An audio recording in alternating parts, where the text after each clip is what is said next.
I'm Molly. Welcome back to my kitchen. Today I'm showing you how to make my easiest sourdough peach cobbler. It's Southern inspired and made with fresh Georgia peaches. Let's go make it.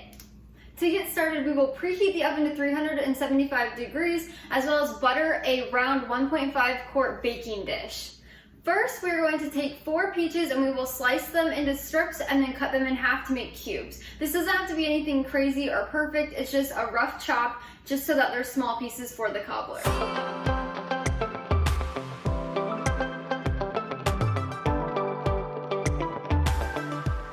Not all peaches are the same, so make sure your peaches are soft to the touch and not hard. That way they actually taste good and they're ripe. My favorite peaches come from the Peach Truck. I'll leave a link down below so you can go check them out. If you don't live in the South like we do, you can still shop and they will ship them to your house, or they have drop-off points all over the United States, so you can get Southern peaches anywhere. Now it's time to make the filling or peach layer. Once you have finished chopping up your peaches, you're going to put them into your buttered baking dish.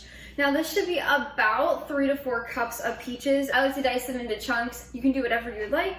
Then we will add in 2/3 of a cup of brown sugar lightly packed into the cup. So you're not gonna wanna push really hard, just lightly pack it in there. And then 4 teaspoons of flour or 2 teaspoons of cornstarch. The cornstarch is a much better thickener, but if you don't have it, you can use 4 teaspoons of flour.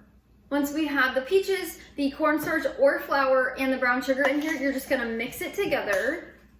You want it to be evenly coated. Once you've coated your peaches and all of the brown sugar and flour is completely stirred in and coated on the peaches, you're now going to bake this for 10 minutes at 375 degrees. While the peaches are baking, we are now going to make the biscuit layer or the topping of this cobbler. You need a medium-sized mixing bowl, a bread whisk or a spoon, and then these following ingredients. You'll want to add in 1 cup of all-purpose flour, 1/2 teaspoon of baking powder, 1/4 teaspoon of baking soda,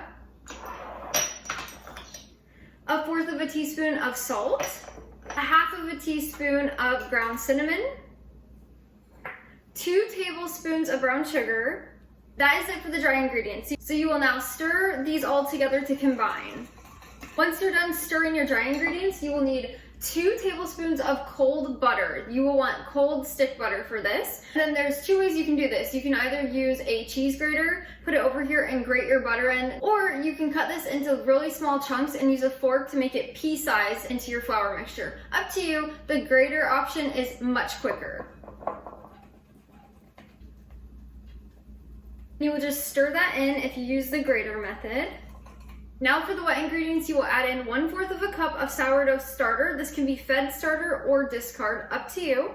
And my sourdough starter is like a thick, really thick pancake batter. And finally, 1/2 cup of milk or buttermilk. You can use either. We'll then stir this to combine. This is gonna be kind of like a drop biscuit dough consistency.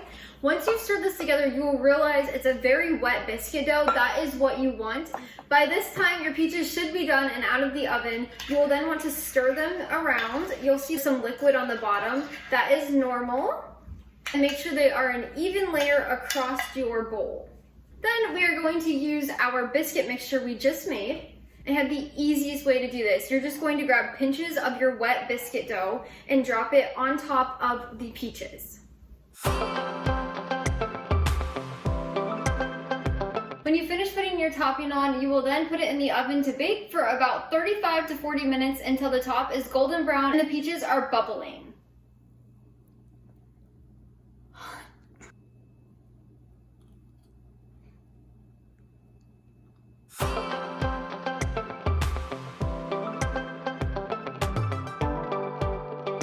I'll leave the link to this recipe down in the description below. Go check it out to print or download the recipe. If you enjoyed watching this recipe video, be sure to subscribe so you never miss one of our Friday uploads or Wednesday podcast uploads. Until next time, happy cooking from scratch.